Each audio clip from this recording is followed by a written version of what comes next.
Hello friends, हमारे YouTube channel अड्डा 2020 में आपका स्वागत है। तो आज हम लेकर आए हैं एसएससी जीडी के लिए हिंदी का प्रैक्टिस सेट नंबर 1 लेकर आए हैं।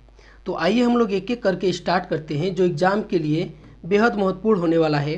तो आइए हम लोग देखते हैं। पहला क्वेश्चन आपसे पूछ रहा है कि दिए गए वाक्य के किस भाग में त्रुटि है। तो इसमें जो है हमको त्रुटि ढूंढना है कि कहाँ पर त्रुटि है। तो बोला है कि पत्र किसके नाम पर लिखा गया है। देखने में तो सही लग रहा है कि किसके नाम पर लिखा गया है, तो लेकिन ये नहीं होता है ये आपका यहाँ पे त्रुटि है। ठीक है, किसके नाम का, ठीक है, पत्र किसके नाम का लिखा गया है।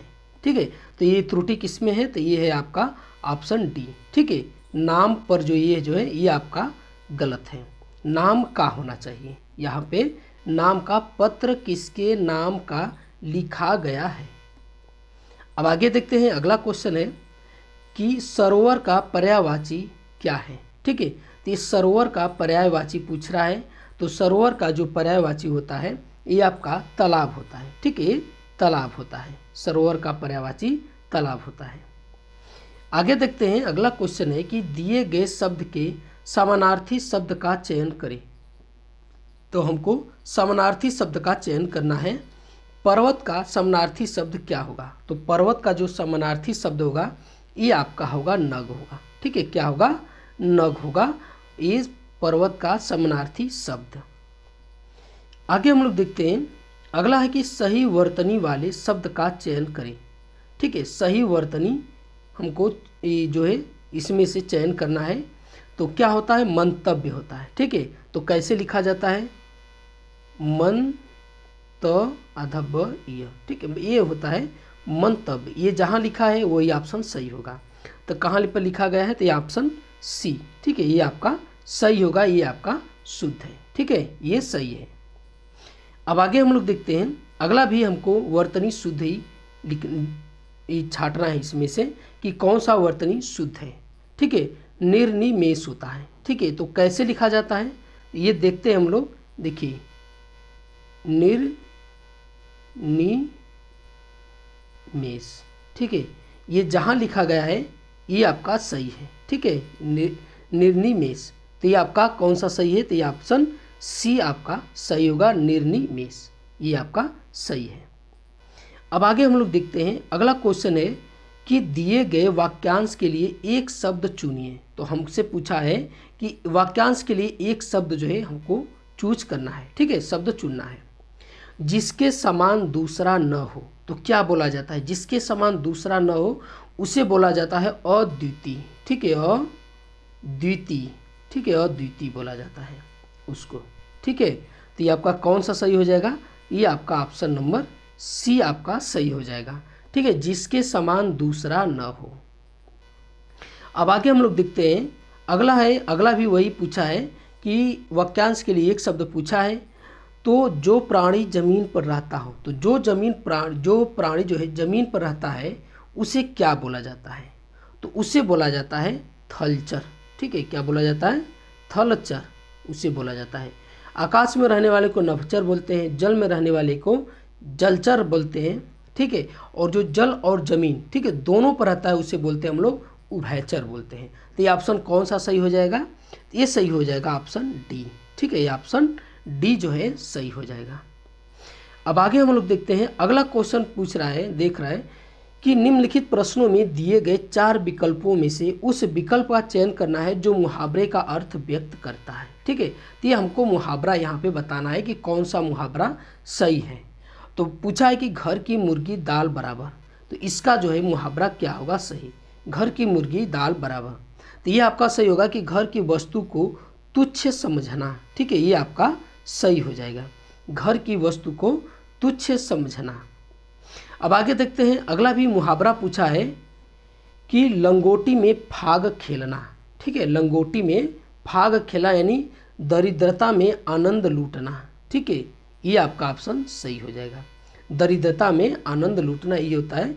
लंगोटी में फाग खेलना, इसका जो होता है मुहावरा दरिद्रता में आनंद लूटना, ये आपका सही हो जाएगा। अब आगे हम लोग देखते हैं, अगला क्वेश्चन है कि दिए गए शब्द का विलोम चुनना है हमको, ठीक है। तो हमको यहाँ पे अब हमको विलोम शब्द जो है देखना है। तो ऊपर लिखित का विलोम क्या होता है? तो जो ऊपर लिखित का विलोम होता है निम्नलिखित होता है, ठीक है। क्या होता है? निम्नलिखित होता है। ऊपर लिखित का विलोम होता है निम्नलिखित होता है। आगे हम लोग देखते हैं, अगला भी है विलोम, हमको देखना है, छांटना है विलोम कि इसका सही कौन होगा। तो विफल का विलोम क्या होगा? तो विफल का जो विलोम होगा ये आपका होगा सफल होगा, ठीक है। ये सफल होगा, विफल का विलोम होगा, ठीक है, सफल होगा।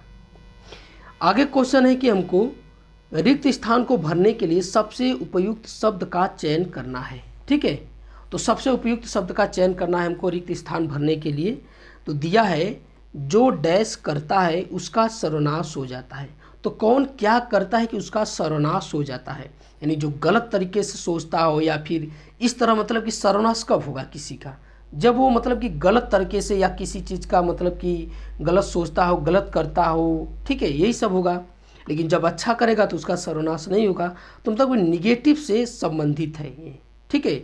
इससे सेंस क्या लगता है कि उसका सर्वनाश होगा, यानी निगेटिव, जब वो निगेटिव थाट रखेगा तभी उसका सर्वनाश होगा। तो इसमें से निगेटिव वर्ड कौन सा है?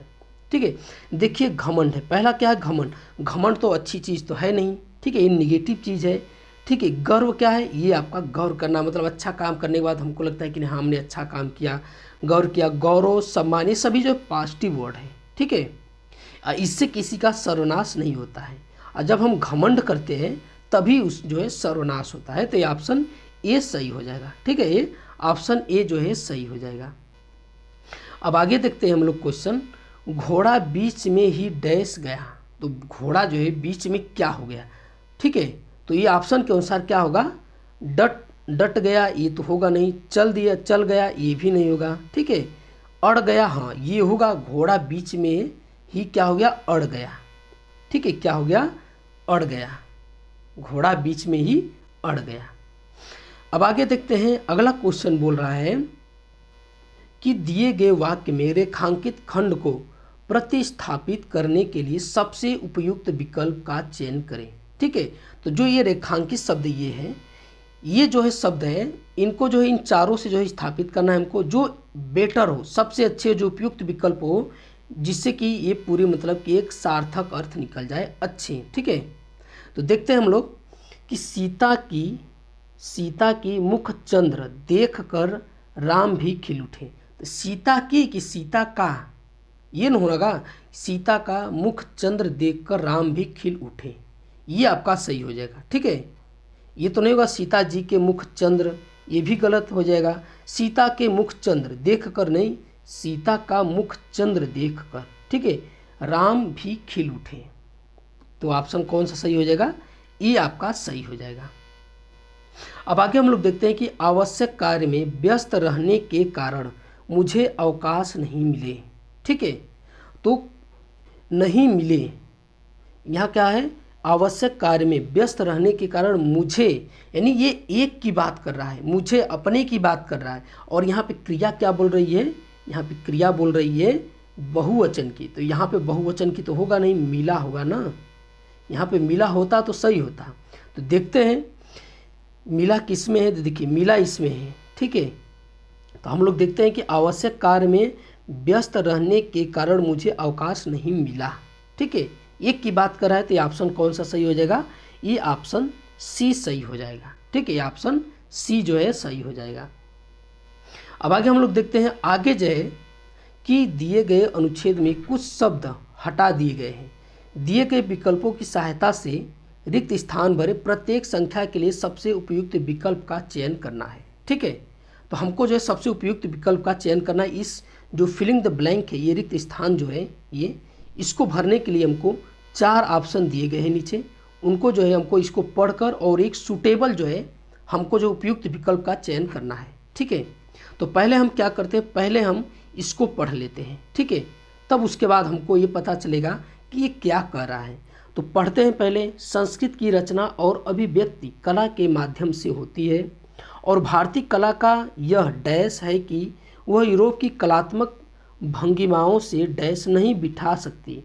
बहुत प्राचीन काल में यूनानी कला का सम्मिश्रण भारतीय डैश से हुआ था। परिणाम स्वरूप गांधार कला का डैश हुआ, किंतु वह भारत में टिक नहीं सकी क्योंकि वह अभारतीय थी। ठीक है, किंतु वह भारत में नहीं टिक सकी क्योंकि वह अभारतीय थी, क्योंकि भारत की डैश अपने को इस मिश्रित कला के भीतर से व्यक्त नहीं कर सकती थी। तो हमने अब इसको पढ़ लिया। अब हम जो है एक एक जो है लाइन पढ़ेंगे और फिलिंग द ब्लैंक करेंगे। ठीक है, तो संस्कृत की रचना और अभिव्यक्ति कला के माध्यम से होती है और भारतीय कला का यह क्या है? ठीक है, भारतीय कला का यह स्वभाव है। ठीक है, स्वभाव है, विचार है, प्रभाव या दोष है। तो क्या है? ये स्वभाव है। ठीक है, भारतीय कला का क्या है? ये स्वभाव है। ठीक है, तो यहाँ पे क्या भरा जाएगा? स्वभाव भरा जाएगा। ठीक है, यहाँ पे स्वभाव भरा जाएगा। ठीक है, ये ऑप्शन ए भरा जाएगा। अब उसके आगे क्या बोला है कि भारतीय कला का यह स्वभाव है कि वह यूरोप की कलात्मक भंगिमाओं से डैश नहीं बिठा सकती। तो क्या नहीं बिठा सकती? ठीक है, तो क्या नहीं बिठा सकती? मेल जोल बिठा नहीं सकती, गठबंधन नहीं बिठा सकती, सामंजस्य नहीं बिठा सकती, वैमनस्य नहीं बिठा सकती। ठीक है, तो क्या नहीं बिठा सकती? ये सामंजस्य नहीं बिठा सकती। ठीक है, ऑप्शन सी सही होगा कि वह यूरोप की कलात्मक भंगिमाओं से सामंजस्य नहीं बिठा सकती। बहुत प्राचीन काल में यूनानी कला का सम्मिश्रण भारतीय डैश से हुआ था। ठीक है, तो सम्मिश्रण भारतीय डैश से हुआ था। तो सम्मिश्रण से क्या हुआ था देखते हैं 18 का। तो सम्मिश्रण जो है हुआ था, क्या होता? संगीत। ठीक है, संगीत, कविता, नृत्य और कला। तो यहाँ पे कला की बात कर रहा है, तो क्या हो जाएगा? ये कला। ठीक है, क्या होगा? कला। ठीक है, कला। तो यहाँ पे क्या हो जाएगा? यहाँ पे होगा कि बहुत प्राचीन काल में यूनानी कला सम्मिश्रण भारतीय, ठीक है, कला से हुआ था। ठीक है, यूनानी कला का सम्मिश्रण भारतीय कला से हुआ था। परिणाम स्वरूप गांधार कला का डैश हुआ था। तो गांधार कला का क्या हुआ था? ठीक है, देखते हैं गांधार कला का क्या हुआ था। तो ये जन्म हुआ, खोज हुआ, अनुसंधान हुआ, आविष्कार हुआ। तो क्या हुआ था? तो ये जन्म हुआ था। ठीक है, गांधार कला का क्या हुआ था? जन्म हुआ था। किसके मिश्रण से? यूनानी और भारतीय कला के मिश्रण से जो है ये आपका गांधार कला का क्या हुआ था? ये जन्म हुआ था। ठीक है, क्या हुआ था? ये जन्म हुआ था। यहाँ पे क्या हो जाएगा? ये जन्म हुआ था। किंतु वह भारत में टिक नहीं सकी क्योंकि वह अभारतीय थी। ठीक है, क्योंकि भारत की डैश अपने को इस मिश्रित कला के भीतर से व्यक्त नहीं कर सकती थी। क्योंकि भारत की, ठीक है, यहाँ पे डैश क्या भरा जाएगा? क्योंकि भारत की यहाँ पे जो भरा जाएगा चिंता, आत्मा, परमात्मा, इच्छा। तो क्या भरा जाएगा इनमें से? तो ये आत्मा। ठीक है, ये आत्मा भरा जाएगा। यहाँ पे देखते हैं आत्मा भरकर। तो यहाँ पे हो जाएगा आपका कि क्योंकि भारत की आत्मा, यहाँ पे आत्मा भरते हैं। ठीक है, ये आत्मा, भारत की आत्मा अपने को इस मिश्रित कला के भीतर से व्यक्त नहीं कर सकती थी। ठीक है, तो ये आत्मा भरा जाएगा। तो ये हिंदी का पहला प्रैक्टिस सेट नंबर था। इसी तरह हम लोग आगे करेंगे। तो ये आज का हमारा वीडियो आपको कैसा लगा? अच्छा लगा तो हमारे चैनल को सब्सक्राइब कर लीजिए और आगे इसी तरह के वीडियो आपको मिलते रहेंगे। देखने के लिए बहुत बहुत धन्यवाद।